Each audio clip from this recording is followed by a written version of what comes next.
ces 15 minutes d'information. Mesdames et messieurs, bonjour. Lors de son récent séjour dans la province de la Chopo, le président de la République a inauguré un pont devant ouvrir l'axe Mena vers le nord et le sud Kivu. Bien avant, Félix-Antoine Tshisekedi Tshilombo a échangé avec les étudiants de l'université de Kisangani. Un reportage de Giscard Koussema.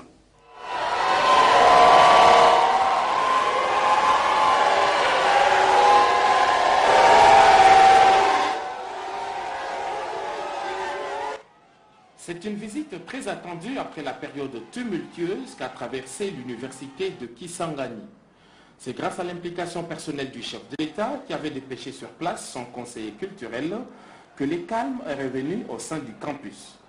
La communauté estudiantine a tenu à exprimer au chef de l'État toute sa reconnaissance ainsi que son soutien de son action. Félix-Antoine Tshisekedi Tshilombo s'est exprimé à ses étudiants sur les acclamations frénétiques. Chers camarades, vous êtes l'avenir du Congo.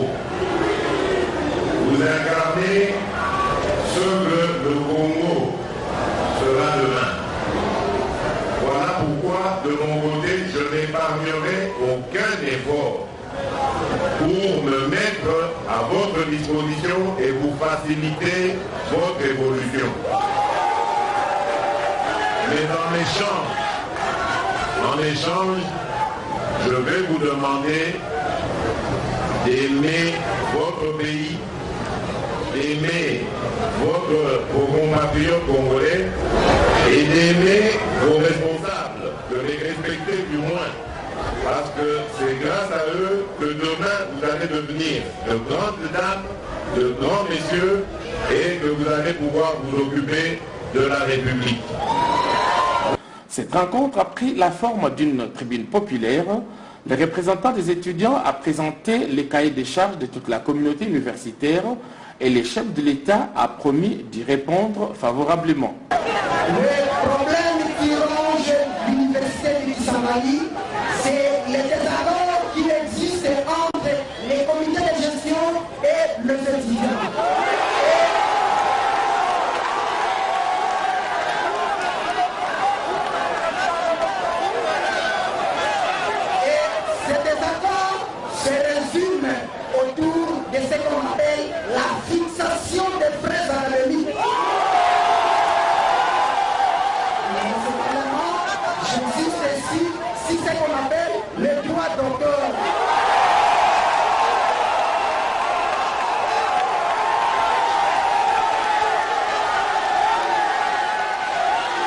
L'autre moment important du chef de l'État pour ce mercredi est la traversée du fleuve Congo par le bac pour inaugurer le pont Lubunga dans la commune du même nom.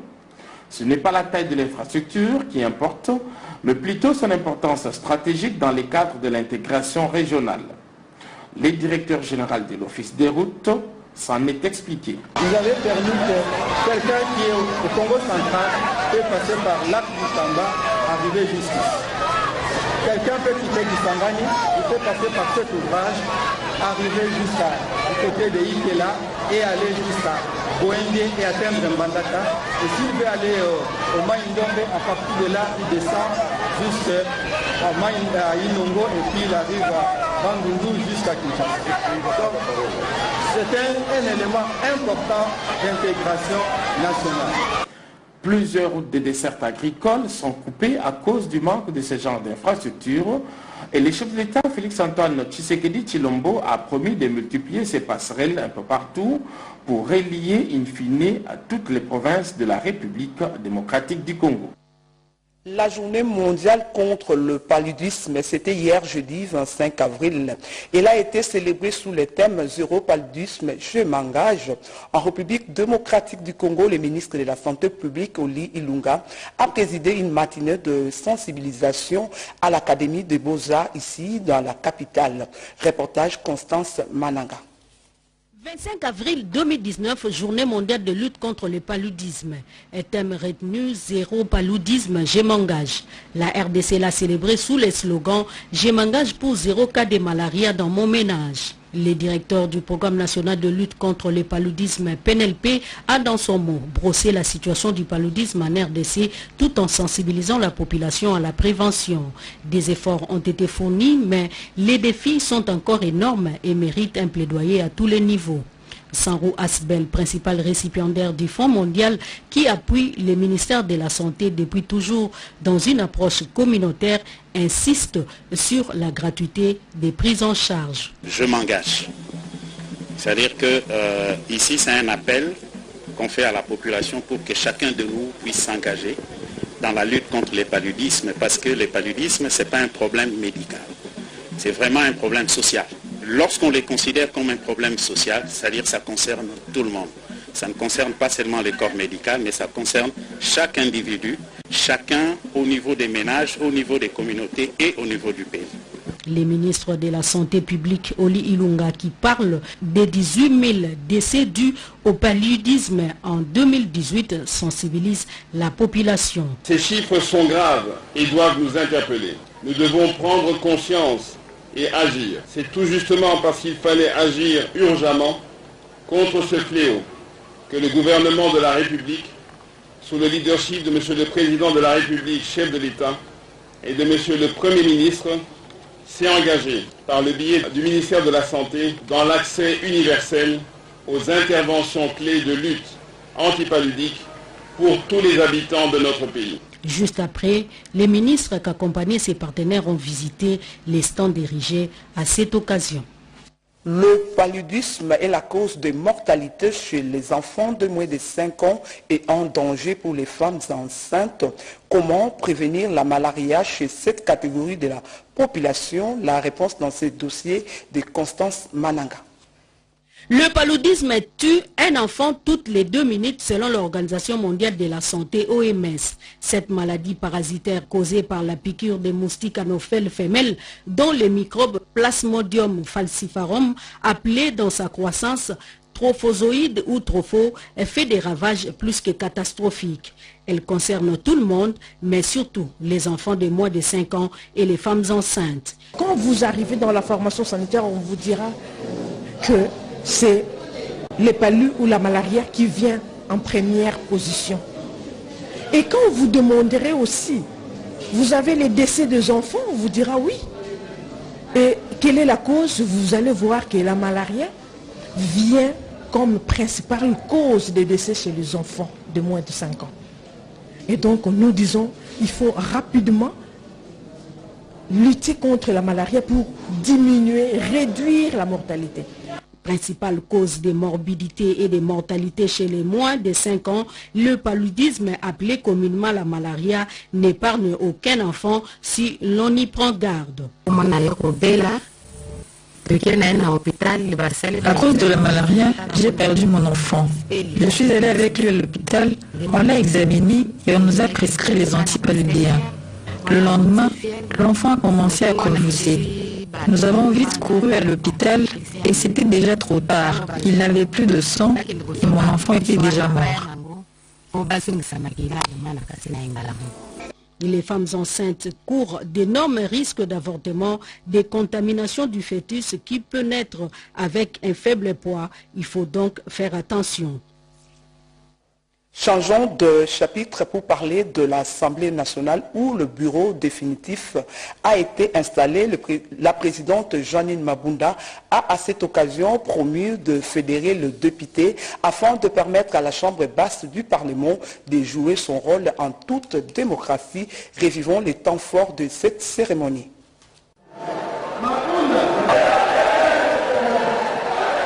Les conditions étaient réunies pour un scrutin libre, démocratique et transparent ce mercredi 24 avril 2019 en la salle des congrès du Palais du Peuple.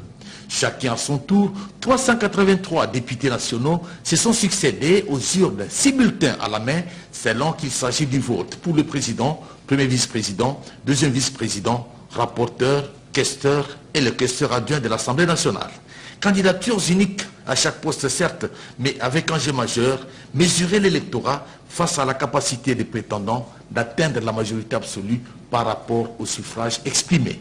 Chose faite et au premier tour, l'honorable Jeanine Mabunda Lioko Moudiaï est proclamée élue présidente de l'Assemblée nationale.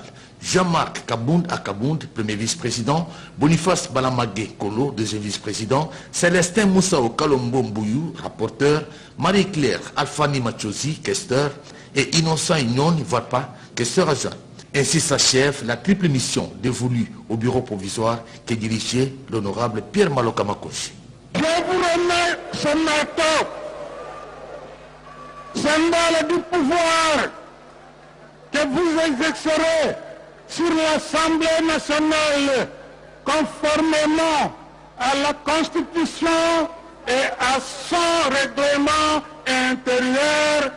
Mes très sincères félicitations.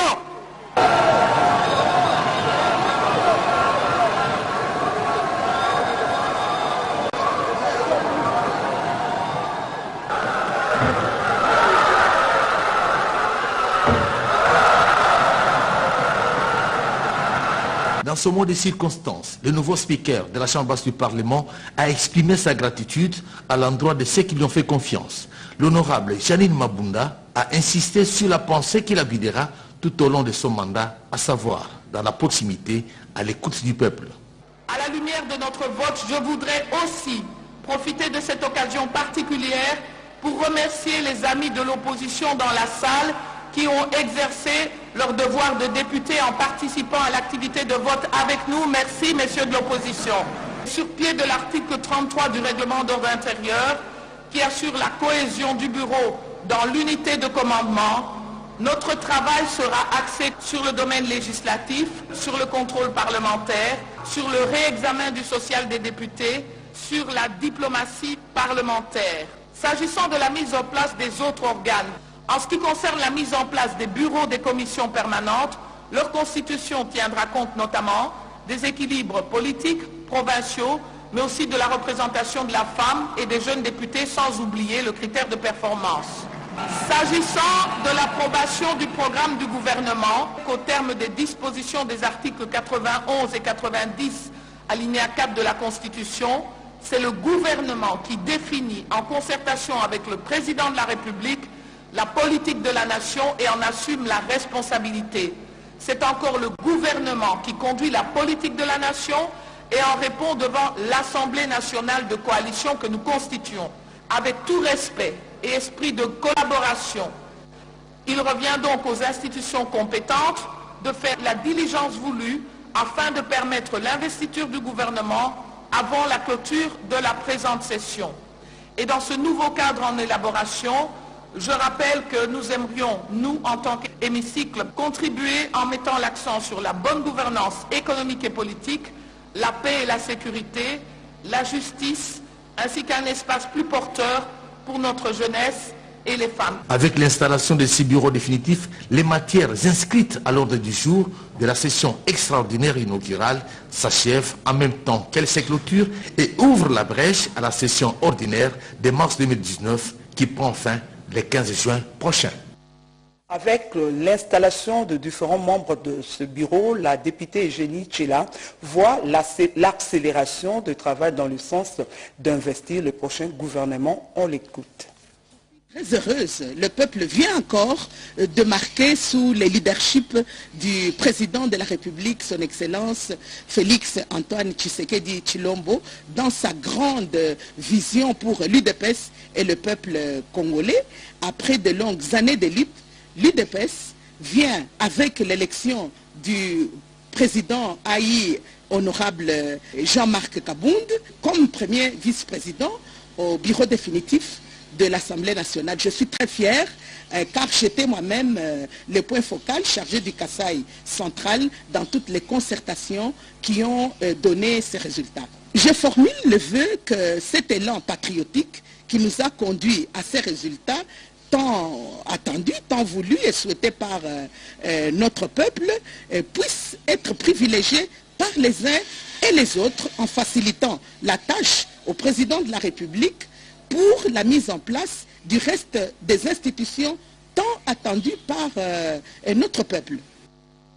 Le projet d'installation d'une usine de traitement d'eau en Djili, le sujet était au centre des échanges entre les directeurs généraux de la Régie des eaux et les chefs coutumiers de cette partie est de Kinshasa, Paulette Lomba. Cette Visite de travail, Njili Kilambu a revêtu un cachet qu'elle a permis au directeur général de la Régie des eaux, Clément Moubiaï, d'avoir une idée sur les sites retenus pour la construction de l'usine de production de l'Embaïmbou. La construction d'une capacité de 50 000 mètres cubes par jour entre dans le cadre du programme de 100 jours du chef de l'État et sera construite en 2 modules. Le premier module va alimenter les communes de Kimbantseke, Njili et Nsele.